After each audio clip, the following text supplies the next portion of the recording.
चला, good evening सर्वांना. मी लोकरे sir आजच्या या युट्यूब लाईव्ह लेक्चर मध्ये आपलं सर्वांचं पुनश्च मनपूर्वक स्वागत करतो.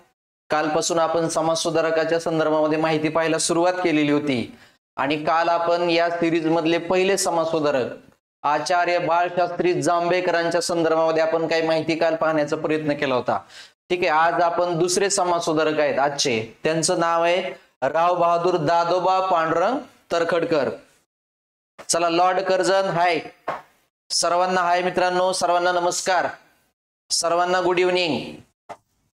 Nagtilak sir, Jagdale sir, Kamble sir, Vaibhav Patil sir, Salve sir, सर्वांना गुड इव्हनिंग. ठीक आहे, चला सर्वांचं स्वागत करतो जास्त वेळ न घेता. हो नागटिळक सर, ओके. चला, तर आजचे आपले जे काही समाज सुधारक आहेत आजचे मित्रांनो, तर ते आहेत दादोबा पांडुरंग तरखडकर. यांच्या संदर्भाने आज माहिती पाहण्याचा आपण या ठिकाणी प्रयत्न करूया.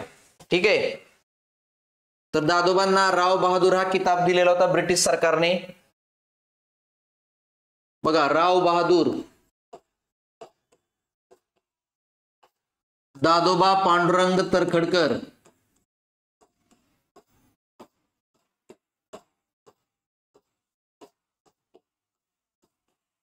आज यांच्याबद्दल जे काही सर्व जी काही माहिती आहे ते आपण पाहण्याचा या ठिकाणी प्रयत्न करूया. ठीक आहे, Rao Bahadur Dadoba Pandurang Tarkhadkar. Labade sir, new movie, Ajit Mandlik, सर्वांचं मी या ठिकाणी मनपूर्वक स्वागत करतोय. लॉर्ड कर्जन, हो शिकवणार आहे. लॉर्ड कर्जनची वेळ आली की नक्की लॉर्ड कर्जन बद्दल सुद्धा आपण सगळी माहिती डिटेल मध्ये पाहण्याचा प्रयत्न करूया. ठीक आहे, चला, तर राव बहादूर दादोबा पांडुरंग तरखडकर आजचे समाज सुधारक आहेत. यांचा जो काय जीवन काल आहे तो 1814 ते 1882 असा त्यांचा जीवन काळ राहिलेला आहे. ठीक आहे, तर नेहमीप्रमाणे जन्म कुठं झाला, जन्मगाव काय, मूळ गाव काय असेल किंवा सोबत त्यांचा मृत्यू वगैरे कधी झालाय, तर मित्रांनो या संदर्भाने सर्व माहिती या ठिकाणी आपण पाहण्याचा प्रयत्न करणार आहोत. ठीक आहे, गिरी नमस्ते. चला, तर बघा, राव बहादूर दादोबा पांडुरंग तरखडकर जे आहेत यांचा जो काही जन्म आहे तर त्यांचा जन्म झालेला होता 9 मे 1814 मध्ये झालेला आहे. बघा, दादोबा पांडुरंग तरखडकरांचा जन्म 9 मे 1814 ला झालेला आहे. जन्म कुठे झालेला आहे त्यांचं, जे काय त्यांचं जन्म ठिकाण आहे हे मुंबईमध्येच आहे. मुंबईमध्ये खेतवाडी नावाचं ठिकाण आहे. खेतवाडी किंवा त्याला शेतवाडी पण म्हणतात. खेतवाडी या ठिकाणी त्यांचा जन्म झालेला होता. ठीक आहे, मी कंसामध्ये लिहितोय मुंबई, या ठिकाणीच त्यांचा जन्म झालेला होता. ठीक आहे, त्यांचा जो काय दादोबा पांडुरंग तरखडकरांचा जो काही मृत्यू आहे हा झाला होता 17 ऑक्टोबर 1882 मध्ये दादोबा पांडुरंग तरखडकर यांचा काय झाला होता रे, मृत्यू झाला होता. अक्षय बनसोडे नमस्कार. चला, शुभमगिरी असतील, लॉर्ड कर्जन, सर्वांचं स्वागत. तर जीवनकाल त्यांचा 1814 ते 1882, जन्म झालाय 9 मे 1814 ला. जन्म ठिकाण आहे खेतवाडी किंवा त्याला शेतवाडी पण म्हणतात, मुंबई या ठिकाणी. आणि दादोबा पांडुरंग तरखडकरांचा जो काही मृत्यू झाला होता तो 17 ऑक्टोबर 1882 मध्ये त्यांचा मृत्यू झालेला होता. ठीक आहे, पुढे जाऊया. याच्यानंतर बघा, त्यांचं जे काही मूळ गाव आहे, दादोबा पांडुरंग तरखडकरांचं जे काही मूळ गाव होतं, ठीक आहे, मूळ गाव, तर त्याच्या संदर्भामध्ये आपण माहिती पाहण्याचा प्रयत्न करूया. त्यांचं जे मूळ गाव आहे ते तरखड नावाचं गाव आहे. बघा, मूळ गाव होतं तरखड. आता तरखड हे कुठे रे, तर ठाण्याच्या जवळ जे काही वसई आहे, वसई जवळ असणारं जे काही तरखड नावाचं गाव आहे ते त्यांचं मूळ गाव होतं तरखड. ठीक आहे, त्याच्यानंतर आता पुढे जाऊया. आता दादोबा पांडुरंग तरखडकरांना काय म्हणून ओळखलं जातं रे, तर त्यांना राव बहादूर हा किताब ब्रिटिश सरकारने दिलेला होता. राव बहादूर. आता हा जो काही किताब दिलाय तर त्याच्या मागे काय स्टोरी आहे ते थोडस पाहण्याचा आपण त्या ठिकाणी प्रयत्न करूया. बघा, काय किताब दिला होता रे, राव बहादूर. आता हा जो काही राव बहादूर देण्यामागचं जे कारण आहे तर आपल्या सर्वांना माहितीये 1857चा जो काही उठाव झाला होता ईस्ट इंडिया कंपनीच्या विरोधामध्ये, तर ज्या वेळेला 1857चा उठाव झाला त्यावेळेला दादोबा पांडुरंग जे आहेत तर हे उपजिल्हाधिकारी किंवा डेप्युटी कलेक्टर या पदावरती ते नोकरीला होते 1857 मध्ये. कुठल्या पदावर रे? उपजिल्हाधिकारी या पदावरती ते कार्यरत होते. आणि ते कुठं कार्यरत होते? तर त्यावेळेला त्यांचं जे काय होतं तर ते अहमदनगरला, तत्कालीन अहमदनगरमध्ये ते उपजिल्हाधिकारी या पदावरती कार्य करत होते. आणि मग ज्या वेळेला 1857 मध्ये उठाव झाला होता त्यावेळेला अहमदनगरमध्ये एका जमातीने ईस्ट इंडिया कंपनीच्या विरोधामध्ये म्हणजेच ब्रिटिशांच्या विरोधामध्ये उठाव झाला होता. तो उठाव केला होता भिल्ल जमातीने. कुठल्या जमातीने उठाव केला होता रे? भिल्ल जमातीने जो काय उठाव केलेला होता तर तो उठाव दडपून काढण्यामध्ये दादोबा पांडुरंग तरखडकरांना यश आलं होतं. त्यांनी तो उठाव दडपून काढला होता आणि त्याचंच बक्षीस म्हणून तत्कालीन ब्रिटिश जे काय असेल जे काही लोक होते तर त्यांनी दादोबा पांडुरंग तरखडकरांना राव बहादूर हा किताब त्यांनी त्या ठिकाणी दिलेला होता.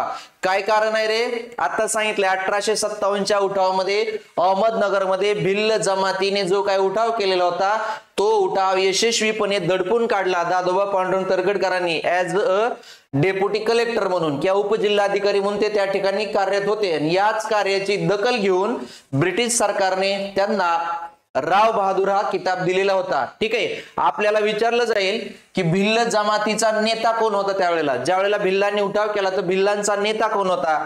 तर भिल्लांचा नेता होता पटाजी नाईक.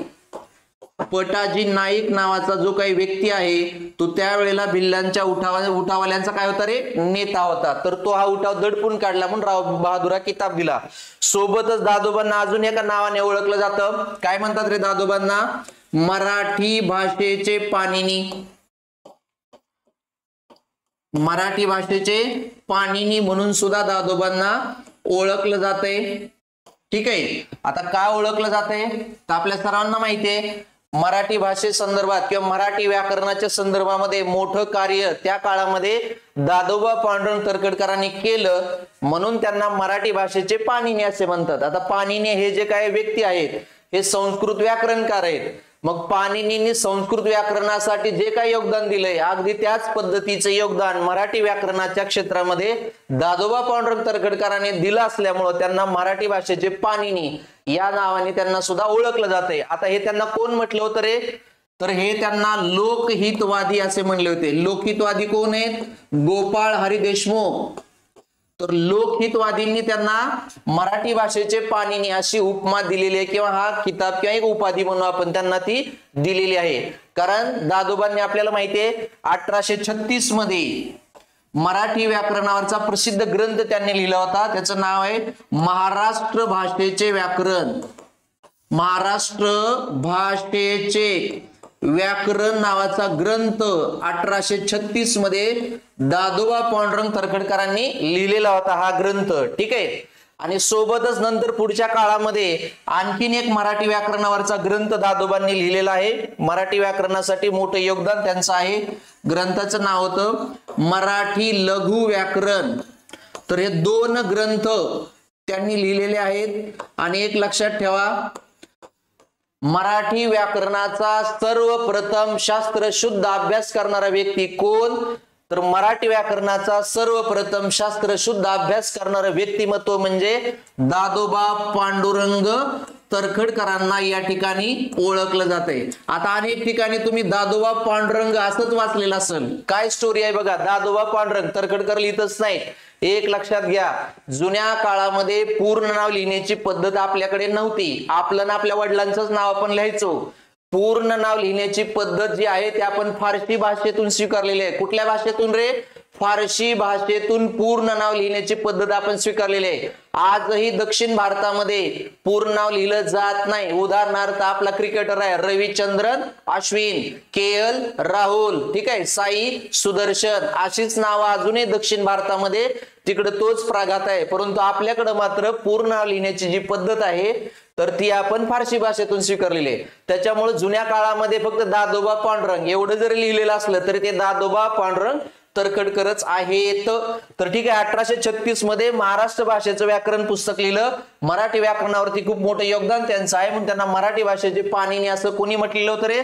लोकहितवादीने म्हटलेलं आहे. आणि एक लक्षात घ्या, हे जे काही पुस्तक आहे त्यांचं 1836 मध्ये पुस्तक छापलं गेलेलं होतं. कुठल्या छापखान्यामध्ये पुस्तक छापलं होतं रे? महाराष्ट्र भाषेचे व्याकरण नावाचं जे पुस्तक आहे, हे पहिला जो काही ग्रंथ आहे तो कोणत्या छापखान्यामध्ये छापला होता? तर त्यावेळेला गणपत कृष्णाजी हा छापखाना होता. खरं तर हे सुद्धा गणपत कृष्णाजी पाटील आहेत. यांचं खरं नाव काय रे? गणपत कृष्णाजी पाटील. पण आपल्याला माहिती आहे जुन्या काळामध्ये पूर्ण नाव लिहिण्याची पद्धत नव्हती, म्हणून पाटील मी तात्पुरता आता पुसून टाकतोय. तर गणपत कृष्णाजी हाच छापखाना आहे. तर या छापखान्यामध्ये ते पुस्तक छापून बाहेर आलेलं होतं. आणि गणपत कृष्णाजी यांनी जो काही छापखाना काढला होता हा 1831 मध्ये काढलेला छापखाना आहे. आणि एक लक्षात घ्या, कोणत्याही मराठी व्यक्तीनं काढलेला हा पहिला छापखाना आहे, गणपत कृष्णाजी पाटील. आणि यांच्या छापखान्याचं नाव पण होतं गणपत कृष्णाजी प्रेस. तर या छापखान्यामध्ये हे महाराष्ट्र भाषेचं व्याकरण नावाचं पुस्तक त्या ठिकाणी छापलं गेलेलं होतं. ठीक आहे, चला तर 2 तुम्हाला कळलं. मराठी भाषेचे पाणिनी का म्हणतात आणि राव बहादूर हा किताब त्यांना का दिलेला होता. ठीक आहे, चला पुढे जाऊया. आता त्यांच्याबद्दल वेगवेगळी माहिती पाहण्याचा आपण या ठिकाणी आता प्रयत्न करूया. आता काल पण आपण पाहिलं होतं बघा, दादोबा कालच्या लेक्चर मध्ये आपण पाहिलं होतं की बाळशास्त्री जांभेकरांनी अक्कलकोट संस्थानाच्या युवराजाचं शिक्षक म्हणून त्या ठिकाणी त्यांनी काय केलं होतं? कार्य केलेलं होतं. सेम असंच दादोबा पांडुरंग तरखडकरांनी सुद्धा एका संस्थानाच्या युवराजाचं त्या ठिकाणी शिक्षक म्हणून काम केलेलं आहे. आता ते कोणतं संस्थान आहे एक लक्षात घ्या. आता बघा संस्थान कोणते? मध्य प्रांतातलं ते संस्थान आहे. मध्य प्रांतामधल्या जावरा नावाचं संस्थान होतं. जावरा नावाचा जो काही संस्थानाचा जो काही नवाब आहे, तर त्याचं सरकार नियुक्त शिक्षक म्हणून कार्य कुणी केलंय असा जरी प्रश्न तुम्हाला विचारला तर एक लक्षात घ्या, मध्य प्रदेश मध्ये असणाऱ्या जावरा संस्थानाच्या नवाबाचं शिक्षक म्हणून कुणी कार्य केलेलं आहे?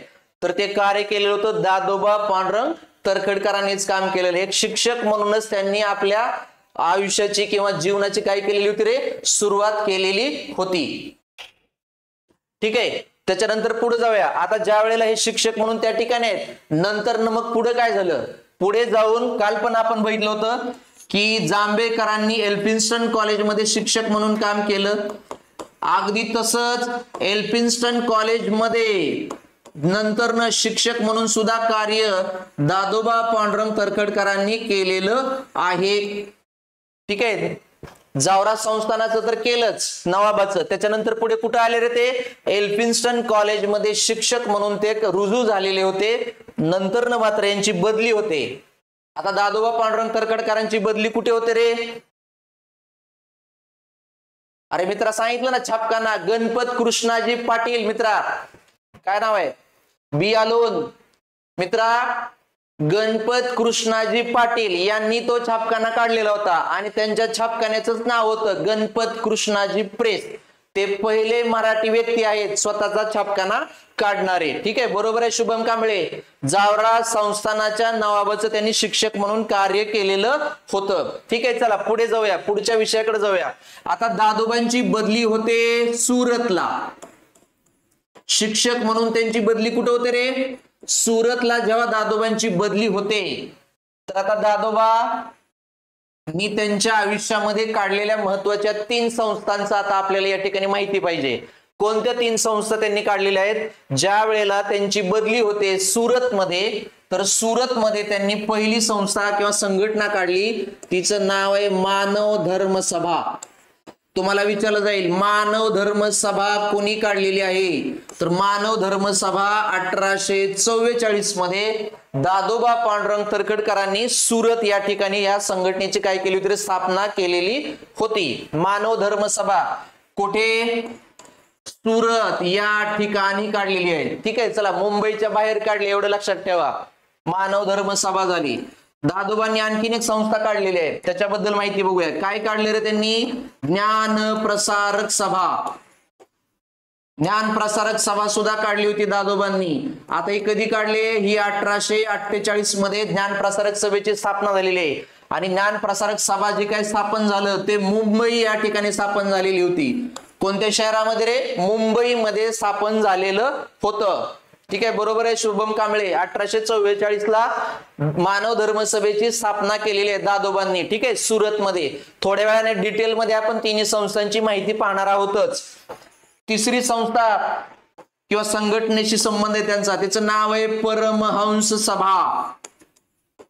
परमहंस सभा काढलेली ही संस्था काढली 1849 ला. आणि कुठे स्थापना झाली होती याची? पण मुंबई येथेच परमहंस सभेची स्थापना झालेली आहे. तर अशा पद्धतीनं ज्या वेळेला म्हणजे दादोबांनी त्यांच्या पूर्ण हयातीमध्ये त्यांच्याशी संबंधित महत्वाच्या तिन्ही संघटना आहेत, मानव धर्म सभा, ज्ञान प्रसारक सभा असेल किंवा परमहंस सभा 1849 मध्ये काढलेली होती. तर आता एक एक संस्थेबद्दल आपण विस्ताराने माहिती या ठिकाणी पाहण्याचा प्रयत्न करूया. तत्पूर्वी मित्रांनो, पोलीस भरतीची नवीन बॅच आपली या ठिकाणी सुरू झालेली आहे.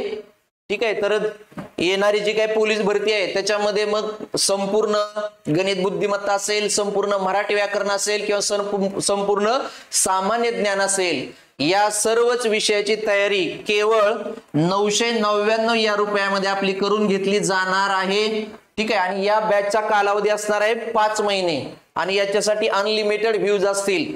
तुम्ही व्हिडिओ कितीही वेळा पाहू शकता. महाराष्ट्रातले सर्व नामांकित लोकांना एकत्र आणून आपण ही बॅच सुरू केलेली आहे. तर आमची विनंती आहे की तुम्ही ही बॅच परचेस करा. बॅच घेण्यासाठी किंवा आणखीन काही माहिती तुम्हाला विचारायची असेल तर स्क्रीनवरती आपला नंबर दिसतोय 73 50 51 27 36 या नंबरला तुम्ही कॉल करा किंवा मेसेज सुद्धा व्हॉट्सअपला करू शकता. ठीक आहे, तर ही बॅच तुम्ही घ्या. पुढे जाऊया. बघा, आपण जे काय आता दादोबांनी ज्या काही संस्था स्थापन केलेल्या होत्या त्या संस्थेबद्दल आपण आता माहिती पाहण्याचा प्रयत्न करूया.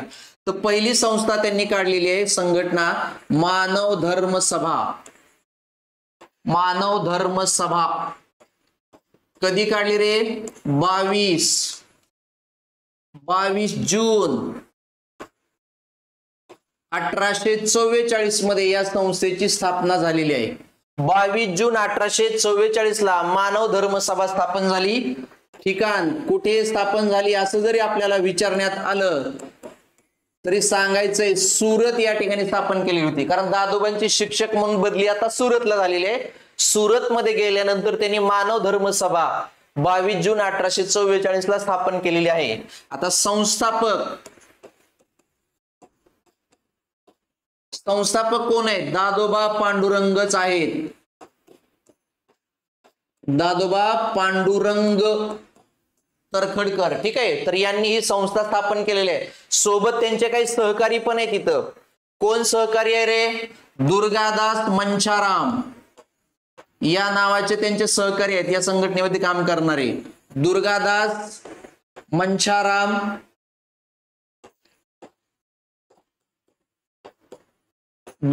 मंचाराम असतील किंवा दिनमणी मेहता असतील तर हे त्यांचे सहकारी आहेत. कुठल्या संस्थेमध्ये रे? मानव धर्म सभेमध्ये. आता नावातच आहे मानव धर्म म्हणजे काय रे? जातीभेद मानायचा नाही, एकच ईश्वर आहे, सर्वांना देवाची प्रार्थना करण्याचा अधिकार आहे. कुठलाही व्यक्ती जन्माने किंवा कुठल्या जातीमध्ये जन्माला म्हणतो उच्च नीच ठरत नसतो. प्रत्येक व्यक्ती स्वतःच्या कर्तृत्वाने मोठा ठरत असतो. ठीक आहे, अशा संदर्भाचे विचारधारा घेऊन या मानव धर्म सभेची स्थापना 1844 मध्ये सुरत या ठिकाणी केलेली होती. मग नंतर ना काय झालं रे? 1846 वर्ष आलं आणि परत दादोबांची बदली मुंबईला झाली. आणि त्याच्यामुळे जशी का दादोबांची सुरतवरून मुंबईला बदली झाली या संस्थेचं कार्य बंद पडल्यातच जमा झालं. मग आता दादोबा ज्या वेळेला मुंबईला आले तर तिथं त्यांनी काय स्थापन केले ते पाहण्याचा प्रयत्न करूया. ज्या वेळेला मुंबईला आले तर ज्ञान प्रसारक सभा नावाची संघटना त्यांनी काढलेली आहे. इथं ज्ञान प्रसारक सभा. ज्ञान प्रसारक सभा कधी स्थापन झालं रे? 1948 मध्ये ही संस्था स्थापन झाली. कोठे स्थापन झाली, ठिकाण काय होतं, ज्ञानप्रसारक सभा कुठे स्थापन झाली, तर ज्ञानप्रसारक सभा जी काही स्थापन झाली ती मुंबईमध्ये झालेली होती. मुंबई या ठिकाणी स्थापन झालेली. संस्थापक म्हणून कोणाचं नाव घेतलं जाईल, साहजिकच या संस्थेमधले महत्वाचे व्यक्ती आहेत दादोबा पांडुरंग तरखडकर, सोबत दुसरे व्यक्ती आहेत दादाभाई नवरोजी. लक्षात घ्या, दादोबांचं नाव नसेल आणि पर्यायामध्ये जर दादाबाईंचं नाव आलं तर दादाबाईंना त्या पर्याय उत्तरामध्ये आपल्याला घ्यायचंय, लक्षात ठेवा. दादाबाई नवरोजी असतील, दादाबाई नवरोजी. आणि तिसरे व्यक्ती आहेत विश्वनाथ नारायण मंडलिक किंवा VN मंडलिक असंही त्यांना ओळखलं जाते बघा या नावाने, विश्वनाथ नारायण मंडलिक. तर हे ते 3 नामांकित व्यक्ती आहेत. ज्ञानप्रसारक सभा या संस्थेशी संबंधित असणारे व्यक्ती आहेत. ठीक आहे. आता एक लक्षात घ्या, ज्या वेळेला ही ज्ञानप्रसारक सभा काढली मुंबईमध्ये 1848 मध्ये, हिचा उद्देश काय होता या संस्थेचा, या संस्थेचा उद्देश नावातच आहे ज्ञानप्रसारक. 2 उद्देश आहेत. एक तर धार्मिक सुधारणा घडवून आणायच्या, धर्मामध्ये हिंदू धर्मामध्ये ज्या काही वाईट रूढी परंपरा आहेत त्यांचं खंडन करायचंय. ठीक आहे, धर्मामध्ये सुधारणा घडवून आणायचे, ज्याला आपण धार्मिक सुधारणा म्हणूया. धार्मिक सुधारणा करायची आहे, सोबतच देश बांधवांमध्ये शिक्षणाचा प्रसार करायचा आहे. या उद्देशाने ज्ञानप्रसारक सभा 1848 मध्ये मुंबई या ठिकाणी स्थापन करण्यात आलेली होती. आणि याचं पहिलं अध्यक्ष म्हणून दादोबा पांडुरंग तरखडकरांनीच कार्य केलेलं होतं. तर ही झाली त्यांच्या आयुष्यातली दुसरी संस्था आहे. ठीक आहे, कुठली रे, ज्ञानप्रसारक सभा. ठीक आहे, त्याच्यानंतर आपण जाऊया तिसरी आणि अतिशय महत्वाची संस्था आहे जी पुढच्या काळामध्ये जाऊन खूप वादग्रस्त ठरलेली आहे. तर त्या संस्थेबद्दल ती थोडीशी माहिती पाहण्याचा आपण या ठिकाणी प्रयत्न करू. संस्थेचं नाव आहे परमहंस सभा. परमहंस सभा बघा कोणती संघटना आहे रे, परमहंस सभा नावाची संघटना पुढच्या काळामध्ये काढली. वर्ष आहे याचं 1849 मध्ये. परमहंस सभा नावाची, ठीक आहे, किंवा परमहंस सभा, परमहंस मंडळी या नावाने सुद्धा या संस्थेला ओळखलं जाते. अगदी तारीखच सांगायची झाली तर बघा या संस्थेची स्थापना 31 जुलै 1849 या वर्षामध्ये झालेली होती. आता संस्थापक, याच्यामध्ये संस्थापक सदस्य खूप लोक आहेत, एक लक्षात घ्यायचं. परत आता विचारलं जाईल ही संस्था स्थापन झाली होती कुठे, तर या संस्थेची स्थापना सुद्धा मुंबई येथे झालेली होती. एक लक्षात घ्या, तुम्हाला विचारलं जाईल मुंबईच्या बाहेर स्थापन झालेली संस्था कोणती, पर्यायामध्ये देतील प्रार्थना समाज, ज्ञानप्रसारक सभा, परमहंस मंडळी आणि मानव धर्म सभा. आता थोड्या वेळापूर्वीच आपण पाहिलेलं आहे की मानव धर्म सभा ही मुंबईच्या बाहेर कुठं स्थापन झाली रे, सुरत मध्ये. आणि थोड्या वेळानंतर आपण प्रार्थना समाजाबद्दल पण थोडी माहिती पाहण्याचा आपण प्रयत्न करणार आहोत. प्रार्थना सभेची सुद्धा स्थापना मुंबईमध्ये झालेली आहे. त्याच्यानंतर आर्य समाज जो काय स्वामी दयानंद सरस्वती स्थापन केला होता, आर्य समाजाची सुद्धा स्थापना मुंबई शहरामध्ये झालेली 1875 मध्ये झालेली होती. मानव धर्म सभा मात्र मुंबईच्या बाहेर कुठे रे, सुरत या ठिकाणी ती स्थापन झालेली. आपण थोड्या वेळापूर्वीच काय केलेलं आहे, पाहिलेलं आहे. तर परमहंस सभा स्थापन झाली 1849 ला, ठिकाण आहे मुंबईमध्ये. एक लक्षात घ्या, ही गुप्त संघटना होती. कोणत्या प्रकारची संघटना होती रे, ही गुप्त संघटना होती. आणि या संघटनेचं कार्य गुप्तपणे चालायचं. संघटनेचं कार्य कशा पद्धतीने चालायचं रे, गुप्तपणे. नंतर मी सांगेल काय झालं होतं. आता या संस्थेशी संबंधित व्यक्ती कोण आहेत, संस्थापक आणि सदस्यांमध्ये आपण त्यांना घेऊया. आता संस्थापक सदस्य कोण लोक आहेत, तर साहजिकच बघा दादोबा पांडुरंग आहे, त्याच्यामध्ये दादोबांचा संबंध आहे, पण ते प्रत्यक्ष भाग मात्र या संस्थेच्या कार्यामध्ये त्यांनी कधीच घेतला नाही. ते थोड्या वेळापूर्वी मी सांगेल, थोड्या वेळानंतर. ठीक आहे, दादोबा पांडुरंग असतील, त्याच्यानंतर आहेत बघा भाऊ महाजन असतील. भाऊ महाजनांचा सुद्धा खूप पाठिंबा होता या संस्थेला, पण भाऊ महाजन पण कधी स्वतः या संस्थेच्या कार्यामध्ये सहभागी झाले नाहीत. जरी दादोबांनी संस्था स्थापन केलेली असली, दादोबांनी कधीही या संघटनेच्या कार्यामध्ये कधी भाग घेतला नाही. त्यांनी बाहेरून फक्त प्रोत्साहन देण्याचं काम केलेलं आपल्याला दिसून येत आहे. पुढे जाऊया. मदन श्रीकृष्ण. बघा मी आडनाव लिहित नाही, ही जुन्या काळातली पद्धत आहे आपली. आपलं आपल्या वडिलांचंच नाव लिहायचं. ठीक आहे. पूर्ण लिहिण्याची पद्धत फारशी, त्यालाच पर्शियन भाषा असे म्हणतात, तिथून आपण घेतलेली आहे. मदन श्रीकृष्ण असतील, मोरोबा विनोबा असतील, मोरोबा विनोबा, लक्ष्मण शास्त्री हळबे, लक्ष्मण शास्त्री हळबे नाव आहे त्यांचं, हळबे. हळबे किंवा दादोबांचे भाऊ आहेत एक आत्माराम पांडुरंग.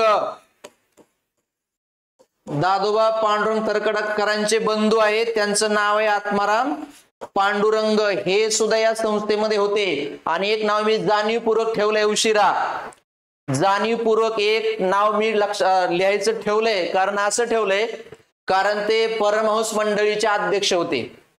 परीक्षेमध्ये विचार जाईल परमहंस मंडळीचा अध्यक्ष कोण होतं किंवा परमहंस सभेचा अध्यक्ष कोण होता, तर त्यांचं नाव मी लिहितो इकडे वरती लिहितो. आता इथं जागा नाही किंवा आहे खाली जागा. चला, या संघटनेचा अध्यक्ष म्हणून कोण होतं, एकमेवच व्यक्ती आहे ज्याने अध्यक्ष म्हणून काम केलं. त्यांचं नाव आहे राम बाळकृष्ण जयकर. राम बाळकृष्ण जयकर यांनी या संस्थेचं अध्यक्ष म्हणून काम केलेलं आहे. एकमेवच अध्यक्ष होते. पुढे जाऊन ही संस्था काय झालेली आहे, बंद पडणार आहे. बरोबर आहे रोहन?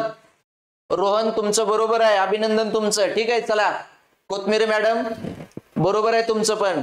ठीक आहे. अजित सर थँक्यू, आभारी आहे मंडळ तुमचं. ठीक आहे. चला बघा, तर अध्यक्ष कोण होते रे? स्थापना म्हणलं तर दादोबा पांडुरंग तरखडकरांचं नाव घ्या बिंदासपणे. पण ज्यावेळेस तुम्हाला या परमहंस सभेचं अध्यक्ष कोण होतं असा प्रश्न विचारला तर राम बाळकृष्ण जयकर. डॉक्टर आहे ते, पण मी ते लिहिलेलं नाही डॉक्टर. ठीक आहे. राम बाळकृष्ण जयकर हे त्या ठिकाणी अध्यक्ष म्हणून काम करत होते. पुढे जाऊया. या संस्थेचा उद्देश काय होता, काय काम करायची संस्था, एक लक्षात घ्या.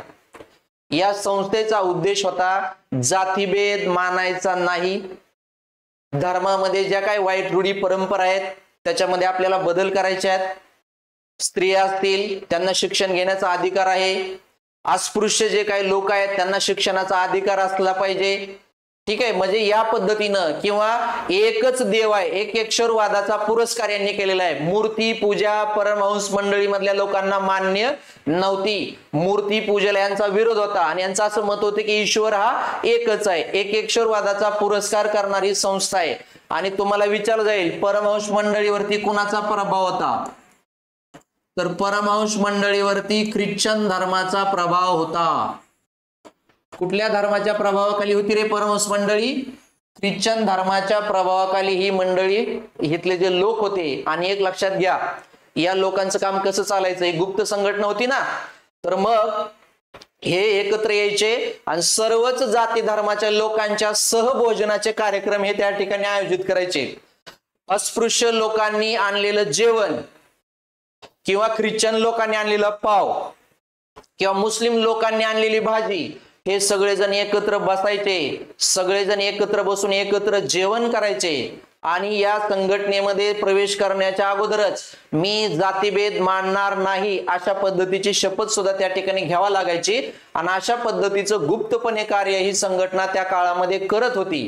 ठीक आहे. परंतु दुर्दैवाने पुढच्या काळामध्ये या संस्थेच्या सभासदांची यादी चोरीला गेली आणि एका वर्तमानपत्रामध्ये छापून आली. आणि मग आता आपल्याला समाजातील लोक आपल्यावरती बहिष्कार टाकतील अशा प्रकारची भीती या लोकांच्या मनामध्ये निर्माण झाली. आणि शेवटी ही संघटना बंद पडली. जरी ही संघटना बंद पडली असली तरी या संस्थेमध्ये काम करणारे जे काही लोक आहेत त्यांनी मात्र पुढे जाऊन आणखीन पुढची एक वेगळी संस्था किंवा संघटना स्थापन करण्याचं कार्य त्यांनी केलेलं आहे. आता ती संस्था कुठली काढली होती ती आपण थोड्या वेळानंतर आपण ती पाहणारच आहे. पण तत्पूर्वी या संस्थेचं म्हणजे परमहंस मंडळीचं कार्य चालण्यासाठी काय काय कोण कोण काय काय करत होतं ते थोडंसं आपण बघूया. आता लक्षात घ्या, परमहंस सभा, आता हिचं कार्य सुरळीतपणे व्यवस्थितपणे पार पाडण्यासाठी दादोबांनी तर कधी भाग घेतला नाही, कुठल्याच कार्यामध्ये दादोबा कधी सहभागी झाले नाहीत. भाऊ महाजनांचा नेहमी पाठिंबा असायचा, ते पण या संस्थेमध्ये ऍक्टिव्हपणे त्यांनी कधी पार्टिसिपेट केलेलं दिसत नाही. परंतु जरी दादोबांनी या संस्थेच्या कार्यामध्ये प्रत्यक्ष सहभाग जरी घेतलेला नसला तरी सुद्धा त्यांनी या संस्थेचं कार्य सुरळीतपणे चालावं म्हणून एक धर्मविवेचन नावाचा ग्रंथ लिहिलेला होता. धर्मविवेचन नावाचा ग्रंथ दादोबांनी लिहिलेला होता. कोणता ग्रंथ लिहिला होता रे? परमहंस मंडळीचं किंवा परमहंस सभेचं कार्य व्यवस्थितपणे सुरळीतपणे चालावं, त्या लोकांना मार्गदर्शन करावं. कारण या धर्म विवेचन ग्रंथामध्ये जे काही लिहिलेलं आहे त्याचं वाचन, त्याचं पठण ते सगळे सदस्य एकत्र आल्यानंतर करायचे. तर हे धर्मविवेचन नावाचा ग्रंथ दादोबांनी लिहिलेला होता. हा लिहित असताना त्यांनी एक टोपण नावाने लिहिलेला आहे. तुम्हाला विचारलं जाईल परमहंस सभेच्या कार्यासाठी दादोबांनी कोणता ग्रंथ लिहिला होता? धर्मविवेचन. कोणत्या नावाने तो ग्रंथ लिहिलेला होता? तर त्यांनी ग्रंथ लिहिलेला होता एक जगद्वासी आर्य. एक जगद्वासी आर्य या नावाने त्यांनी तो ग्रंथ लिहिलेला होता. आणि या ग्रंथामध्ये हस्तलिखित होता हा ग्रंथ, आणि या ग्रंथामधला मजकूर ते परमहंस मंडळीवाले लोक तर आल्यानंतर वाचन करायचे. एक जगद्वासी आर्य. ठीक आहे. पुढे याच संस्थेचं कार्य चालण्यासाठी दादोबांनी अजून एक ग्रंथ लिहिलेला आहे, त्याचं नाव आहे परमहंसिक ब्रह्मधर्म. हा पण ग्रंथ दादोबांनी लिहिलेला होता. परमहंस मंडळीचं कार्य चालण्यासाठी लिहिलेला दादोबांनी लिहिलेला हा दुसरा ग्रंथ आहे परमहंसिक ब्रह्मधर्म. याच्यामध्ये काय आहे रे? याच्यामध्ये काय नव्हतं, फक्त याच्यामध्ये होते 20 अभंग म्हणूया किंवा 20 कवितांचा आहे. 20 अभंग किंवा त्यांना आपण कविता म्हणूया, तर त्या लिहिलेला हा ग्रंथ होता. ठीक आहे. दादोबांनी लिहिलेला होता. हे दोन कामं त्यांनी त्या ठिकाणी केलेली होती. आणि एक लक्षात घ्या, दादोबांनी जे पुस्तक लिहिलेलं होतं महाराष्ट्र भाषेचं व्याकरण, ते पुस्तक लिहित असताना त्या पुस्तकावरती त्यांनी काय नाव लिहिलं होतं रे? कोण कमेंट करून सांगेल मला? दादोबा पांडुरंग तरखडकरांनी मराठी व्याकरणावरची महाराष्ट्र भाषेचं व्याकरण ज्या वेळेला पुस्तक लिहिलं होतं, तर ते पुस्तक लिहिताना खाली काय लिहिलंय त्यांनी? काय लिहिलं होतं पुस्तक? त्या पुस्तकाच्या तिथं लिहिलेलं आहे दादोबाकृत, म्हणजे दादोबांकडून लिहिलेलं आहे ते. दादोबाकृत असं लिहिलेलं होतं. दादोबाकृत महाराष्ट्र भाषेचे व्याकरण, अशा पद्धतीनं दादोबाकृत महाराष्ट्र भाषेचे व्याकरण. ठीक आहे. चला असो. तर धर्मविवेचन आपण बघितलं. ते लिहिण्यासाठी काय नाव वापरलं होतं? एक जगद्वासी आर्य. आणि परमहंसिक ब्रह्मधर्म हा 20 अभंग किंवा 20 कविता असणारा ग्रंथ सुद्धा त्यांनी लिहिलेला होता. आता थोडस हे जे काय दादोबा आहे बघा, दादोबा पांडुरंग, हे पण तिघ भाऊ आहेत बघा. दादोबा पांडुरंग तरखडकर, दुसरे बंधू आहे त्यांचे आत्माराम पांडुरंग तरखडकर, आणि तिसरे बंधू आहेत भास्कर पांडुरंग तरखडकर. तर हे 3 भाऊ आहेत. तिघांचंही मोठं योगदान आहे. दादोबांनी समाज सुधारणा असेल, मराठी व्याकरण असेल, या क्षेत्रामध्ये मोठं काम केलेलं होतं. आत्माराम पांडुरंग तरखडकर त्या काळामधलं खूप उच्च शिक्षित असं घराणं आहे, लक्षात ठेवा. तरखडकर घराणं हे खूप उच्च शिक्षित मानलं गेलेलं त्या काळामध्ये होतं. मुंबई मधलं घराणं आहे. एक स्टोरी पण मी सांगणार आहे. तरखडकर घराणे आणि आपले जे काय रवींद्रनाथ टागोर आहेत यांच्याशी एक मोठी स्टोरी पण आहे, ती पण मी तुम्हाला पुढच्या 2 मिनिटांमध्ये सांगणार आहे. एक लक्षात घ्या, आत्माराम पांडुरंग कशासाठी ओळखले जातात रे? कारण यांना प्रार्थना समाजाचे संस्थापक मानलं जाते. प्रार्थना समाज स्थापन केला आत्माराम पांडुरंग तरखडकरांनी. कधी स्थापन केला रे? तर तो 1867 ला मुंबई येथे स्थापन केला. आता काय थोड्या वेळापूर्वी मी सांगितलं होतं, परमहंस मंडळी बंद पडलं की तिथले त्या संस्थेमध्ये संघटनेमध्ये काम करणारे जे लोक होते यांनी पुढे जाऊनच प्रार्थना समाज स्थापन केला 1867 ला मुंबईमध्ये, आणि तो त्याचे संस्थापक कुणाला मानलं जातं रे? आत्माराम पांडुरंग तरखडकरांना मानलं जाते. बाकी भास्करराव भास्कर पांडुरंग तरखडकर आहेत, यांना का ओळखलं जातं तर त्यावेळेला बॉम्बे गॅझेट नावाचं जे काही वर्तमानपत्र होतं, बॉम्बे गॅझेट, तर या बॉम्बे गॅझेट मधून ते ब्रिटिश सरकारच्या आर्थिक धोरणावरती टीका करायचे, आणि टीका करत असताना ते एक हिंदू हे नाव त्यांनी वापरलेलं होतं. एक हिंदू या टोपण नाव वापरून त्यांनी ते ब्रिटिश सरकारच्या आर्थिक धोरणावरती टीका करायचे. तुम्हाला विचारलं जाईल बॉम्बे गॅझेट या वर्तमानपत्रामधून खालीलपैकी कोणता व्यक्ती एक हिंदू या नावाने आर्थिक धोरणावरती टीका करायचा, तर ते आहेत भास्कर पांडुरंग तरखडकर. हे तिघ जण भाऊ आहेत. आता एक लक्षात घ्या, हे आत्माराम पांडुरंग तरखडकर आहेत, यांना एक मुलगी होती, तिचं नाव आहे अन्नपूर्णा तरखडकर. काय नाव आहे त्यांचं? अन्नपूर्णा तरखडकर. आणि एक लक्षात ठेवा, आपल्याला माहिती आहे रवींद्रनाथ टागोरांचे मोठे बंधू सत्येंद्रनाथ टागोर हे पहिले भारतीय ICS होणारे पहिले भारतीय व्यक्ती आहेत. ते ICS अधिकारी झाले होते, आणि त्यांची अशी इच्छा होती की रवींद्रनाथांनी सुद्धा ICS व्हावं, आणि त्यांना रवींद्रनाथांना इंग्लंडला पाठवायचं होतं. आणि मग त्यांचं असं मत होतं सत्येंद्रनाथ टागोरांचं की इंग्लंडला जाण्या अगोदर रवींद्रनाथांनी इंग्रजीचं थोडंसं त्यांना अभ्यास असला पाहिजे, इंग्रजी त्यांना बोलता लिहिता आलं पाहिजे. या अनुषंगानं हा विचार करून त्यावेळेला हे जे काही तरखडकर घराणं आहे उच्च शिक्षित होतं. आणि मग आता लक्षात घ्या, रवींद्रनाथ टागोरांना इंग्रजी भाषा शिकण्यासाठी तरखडकरांच्या घरी आणून ठेवलेलं होतं. आणि ही अन्नपूर्णा तरखडकर ही रवींद्रनाथ टागोरांपेक्षा 3 वर्षाने मोठी होती. नुकतीच ती इंग्लंड वरून आलेली होती, त्यामुळे ती एकदम फ्लुएंट इंग्रजी बोलायची, लिहायची वगैरे. आणि तिच्याकडेच काम होतं रवींद्रनाथ टागोरांना इंग्रजी शिकवायचं. शिकता शिकता दोघांमध्ये काय व्हायचं ते व्हायला लागलं परत एकमेकांना, ठीक आहे. आणि दोघांना एकमेकाबद्दल प्रेम वाढलं त्यांचं. आणि मग शिक्षक, आता 3 वर्षां मोठी, हे लहान होतं 3 वर्षांना, तरी पण काय नव्हतं, दोघांमध्ये प्रेम तयार झालं. आणि मग शेवटी काय झालं, काही दिवसानंतर लगेचच पुढे जावं लागलं, रवींद्रनाथ टागोरांना जावं लागलं इंग्लंडला. ते गेले, परंतु त्यांचं जे काय नातं होतं अन्नपूर्णा तरखडकरांचं आणि रवींद्रनाथ टागोरांचं हे आत्माराम पांडुरंग तरखडकरांनी मान्य केलेलं होतं, त्यांना ते मान्य होतं. मग शेवटी झालं काय, त्या अन्नपूर्णाला घेऊन आत्माराम पांडुरंग तरखडकर कलकत्त्याला गेले, आणि त्या ठिकाणी आता हे खूप मोठं श्रीमंत घराणं होतं रवींद्रनाथ टागोरांचं. ते गेले, तिथं चर्चा केली, परंतु नेमकी काय चर्चा झाली बाहेर काय आलं नाही. पण असं सांगितलं गेलं की अन्नपूर्णाचं वय हे रवींद्रनाथ टागोरांपेक्षा 3 वर्षांना जास्त असल्यामुळं त्यांनी त्या लग्नाला नकार दिला. आणि रवींद्रनाथ परत भारतामध्ये यायच्या अगोदरच अन्नपूर्णाचं लग्न बडोद्यामध्ये एक ब्रिटिश व्यक्ती होता शिक्षक, त्याच्यासोबत ते लावून दिलं. आणि मग तुम्हाला कदाचित माहिती आहे का नाही मला माहिती नाही, अन्नपूर्णा तरखडकरालाच अमर करायचं काम रवींद्रनाथ टागोरांनी केलं. आणि तिच्यासाठी त्यांनी आयुष्यभर नलिनी नावाचा शब्द वापरलेला आहे, नलिनी. आणि जेवढे काय काव्य केलेले आहेत, अनेक काव्यामध्ये नलिनी नावाचा वापर केलेला आहे रवींद्रनाथ टागोरांनी. ती नलिनी दुसरी तिसरी कोण नसून ती अन्नपूर्णा तरखडकरच आहे. आणि नलिनी नावाचं नाटक सुद्धा रवींद्रनाथ टागोरांनी लिहिलेलं आहे. तर ही थोडीशी स्टोरी होती अन्नपूर्णा तरखडकर आणि रवींद्रनाथ टागोरांची, ठीक आहे.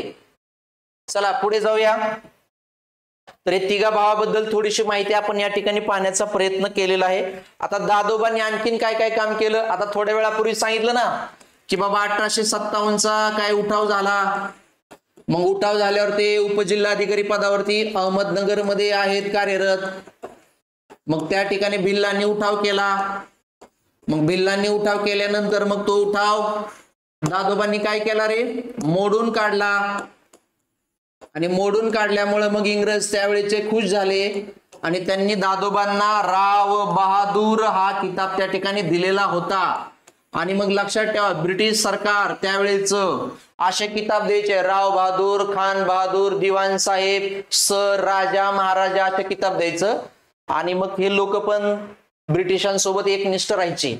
भविष्यामध्ये असं काही होऊ नये म्हणून आपल्या भारतीय राज्यघटनेच्या कलम 18 नुसार अशा प्रकारचा किताब द्यायला आता आपण काय केले रे, बंदी घातलेली आहे. आता सोबतच काल पण मी तुम्हाला सांगितलं होतं की बाळशास्त्री जांभेकर हे स्कूल इन्स्पेक्टर होते, शाळा सरकार नियुक्त शाळा तपासणीस होते ना. मग दादोबांचा ज्या वेळेला मृत्यू झाला तर दादोबांच्या जागेवरती शाळा तपासणीस स्कूल इन्स्पेक्टर म्हणून सुद्धा काम दादोबा पांडुरंग तरखडकरांनी केलेलं होतं. ठीक आहे. आणि आता शेवट जाऊया, दादोबा पांडुरंग यांची ग्रंथ संपदा थोडासा पाहण्याचा आपण या ठिकाणी प्रयत्न करूया. बघा, दादोबा पांडुरंग यांची काय रे आता ग्रंथ संपदा, काय पुस्तकं वगैरे त्यांनी लिहिलेत का, त्याच्या संदर्भामध्ये आपण माहिती पाहण्याचा प्रयत्न करूया. तर सुरुवातीलाच मराठी व्याकरणावरचे 2 प्रसिद्ध ग्रंथ दादोबांनी लिहिलेले आहेत. पहिलं आहे महाराष्ट्र भाषेचे व्याकरण, महाराष्ट्र भाषेचे व्याकरण हा ग्रंथ लिहिलेला आहे. दुसरं लिहिलं त्यांनी मराठी लघु व्याकरण,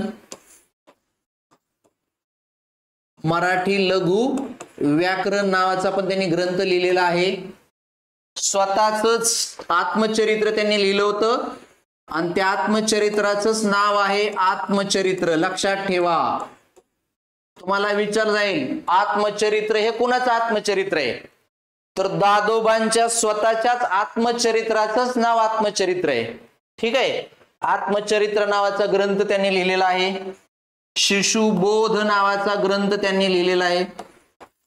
शिशुबोध. आणखीन काय लिहिलं रे, विद्येच्या लाभाविषयी नावाचा ग्रंथ आहे त्यांचा. विद्येच्या लाभाविषयी.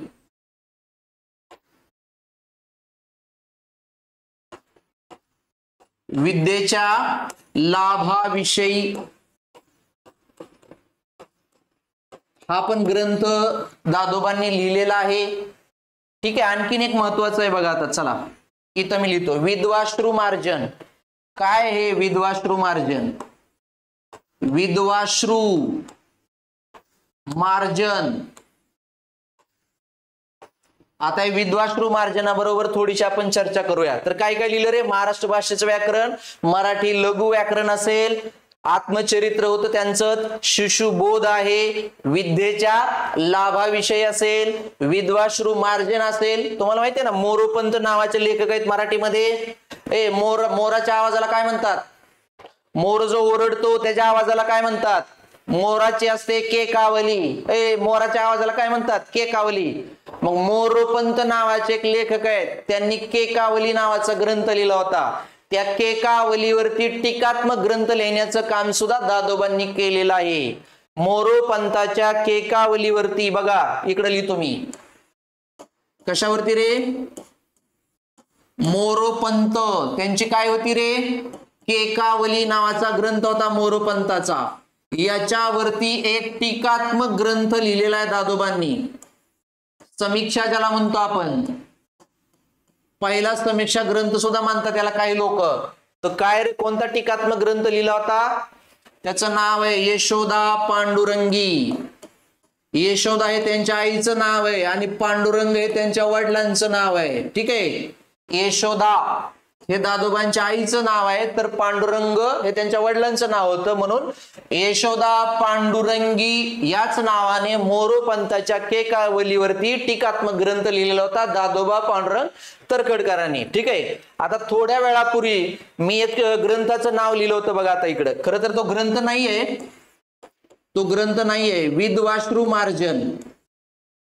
आता हे जे विद्वाश्रू मार्जन आहे हे काय आहे ते थोडस समजून घेऊया आपण. बघा, आपल्या सर्वांना माहिती आहे की बाबा पद्मनजी जे होते त्यांचं खरं आडनाव आहे मुळे. बाबा पद्मनजी. हे जे बाबा पद्मनजी आहेत, या बाबा पद्मनजींनी महाराष्ट्रातली पहिली सामाजिक कादंबरी लिहिलेली आहे यमुना पर्यटन. कोणती कादंबरी लिहिली होती रे? यमुना पर्यटन. यमुना नावाची एक विधवा आहे आणि त्या विधवेची स्टोरी त्यांनी त्या ठिकाणी मांडलेली आहे. खरं तर या यमुना पर्यटन मधून अप्रत्यक्षपणे ख्रिश्चन धर्माचा प्रसार करण्याचं काम बाबा पदमंजींनी केलेलं आहे. आणि आपल्या सर्वांना माहिती आहे की बाबा पदमंजींनी ख्रिश्चन धर्माचा स्वीकार केलेला होता. तर ठीक आहे, तर बाबा पदमंजींनी जे काही यमुना पर्यटन नावाची जी काही कादंबरी लिहिली आहे, या कादंबरीमध्ये विधवा पुनर्विवाह विषयक एक लेख लिहिलेला आहे. कशा संदर्भात? विधवांच्या पुनर्विवाह विषयक एक लेख लिहिलेला आहे. आणि तो लेख कुणी लिहिलेला आहे? तो लेख लिहिलेला आहे दादोबा पांडुरंग तरखडकरांनी. आणि त्या लेखाचं नाव आहे विधवाश्रू मार्जन. आणि तो कुठं जोडलाय रे? यमुना पर्यटन या बाबा पदमंजींच्या कादंबरीमध्ये तो लेख जोडलेला आहे. आपल्याला विचारलं जाईल, बाबा पदमंजी यांच्या यमुना पर्यटन कादंबरीमध्ये विधवा विवाहावर संबंधित असणारा विधवाश्रू मार्जन नावाचा लेख निबंध खालीलपैकी कोणी लिहिलेला आहे? त्याचं उत्तर आहे दादोबा पांडुरंग तरखडकरांनी लिहिलेलं आहे. आणि बाबा पदमंजींनी काय केलं होतं रे? ख्रिश्चन धर्म स्वीकारलेला होता. आता त्यावेळेला आता विषय निघाले तर काही 4-5 नावं सांगतो तुम्हाला. ख्रिश्चन धर्म स्वीकारणारे कोण कोण होते नामांकित लोक? बघा, ख्रिश्चन धर्म स्वीकारणारे कोण कोण आहेत? परीक्षेमध्ये विचारलं जाईल कुणी कुणी स्वीकारला होता. खालीलपैकी ख्रिश्चन धर्म कोणी स्वीकारला किंवा कोणी स्वीकारला नाही. आता सुरुवातच करूया बाबा पदमंजी पासून. मग बाबा पदमंजी यांनी ख्रिश्चन धर्म स्वीकारलेला होता. ठीक आहे, ख्रिस्त आमचा त्राता नावाचं पुस्तक आहे बाबा पदमंजींचं. येशू ख्रिस्ताचं चरित्र 8 खंडामध्ये लिहिलेलं आहे बाबा पदमंजी यांनी. अरुणोदय हे कुणाचं आत्मचरित्र आहे? बाबा पदमंजी यांचंच आत्मचरित्र आहे. पंढरीचा वारकरी कुणाचं पुस्तक आहे? बाबा पदमंजी यांचंच ते पुस्तक आहे. ठीक आहे, चला पुढे. बाबा पदमंजी झालं. रमाबाई, पंडिता रमाबाई यांनी सुद्धा ख्रिश्चन धर्माचा स्वीकार केलेला होता. पंडिता रमाबाई असेल, काल बघितलं होतं नारायण श्रीपती. ठीक आहे, नारायण श्रीपतीने सुद्धा ख्रिश्चन धर्माचा स्वीकार केलेला होता. कविवर्य नारायण वामन टिळक किंवा नारायण टिळक लिहितो मी, नारायण टिळक असतील. आणि यांच्या बायकोचं नाव होतं लक्ष्मीबाई टिळक. नवरा बायको वेगवेगळे राहत होते यांनी ख्रिश्चन धर्म स्वीकारल्यावर. ठीक आहे, पुढे लक्ष्मीबाईंनी सुद्धा वैतागून स्वीकारला. मग ठीक आहे, काय म्हणते रे? हा घेतोय आपण, ते सुद्धा घेणार आहेत नाव पुढे. चला बघा, पुढचा आहे विष्णू भास्कर करमरकर. विष्णू भास्कर करमरकर. रामकृष्ण मोडक. रामकृष्ण मोडक असतील. ठीक आहे, त्याच्यानंतर अजून एक लिहितो गोविंद काणे. इकडे लिहितो त्यांचं नाव गोविंद काणे. तर ही काही त्यावेळेचे काही नामांकित लोक आहेत की यांनी ख्रिश्चन धर्माचा स्वीकार केलेला होता. ठीक आहे, चला याच्यानंतर आपण जाऊया. आता शेवट आपल्याला माहितीये काय काय बघितलं रे? बघा, सगळं जेवढी काय माहिती आहे तेवढी आपण पाहण्याचा या ठिकाणी प्रयत्न केलेला आहे. आणि शेवटी दादोबांचं जे काही निधन आहे ते 17 ऑक्टोबर 1882 मध्ये दादोबांचा काय झाला होता रे? मृत्यू झालेला आहे.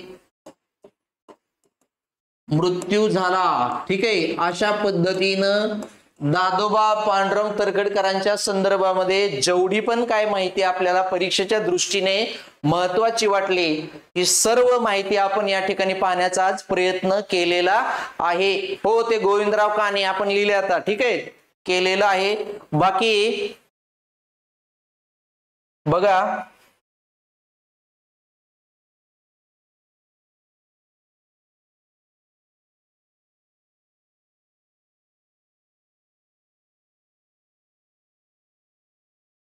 ठीक आहे, असो. चला, तर काय कुणाला अडचण दादोबा बद्दल काय अडचण आहे का कुणालाच? काय कुठला मुद्दा राहिलाय वगैरे काय? तर आपली बॅच आता थोड्या वेळापूर्वी मी सांगितले तुम्हाला, तर सर्वांनी बॅच जॉईन करा. त्या बॅच मध्ये तुम्हाला अगदी असं डिटेल मध्ये सगळे विषय आपण शिकवणार आहोत. कोणी सुद्धा काळजी करू नका. सर्वांनी बॅच जॉईन करा. फक्त 999 रुपये आपण त्याची फी ठेवलेली आहे. त्याच्यामध्ये मग मराठी व्याकरण होईल, जीएस चे सर्व विषय होतील, किंवा सामान्य ज्ञान असेल, गणित बुद्धिमत्ता, या सगळ्यांची तयारी अतिशय प्रामाणिकपणे आपण सगळे करणार आहोत. तर माझी विनंती आहे तुम्हाला की जास्तीत जास्त लोकांना आपल्या कोर्स बद्दल माहिती द्या आणि सगळ्यात अगोदर तुम्ही तर जॉईन व्हा. ठीक आहे, चला तर सर्वांना गुड नाईट मित्रांनो, नमस्कार.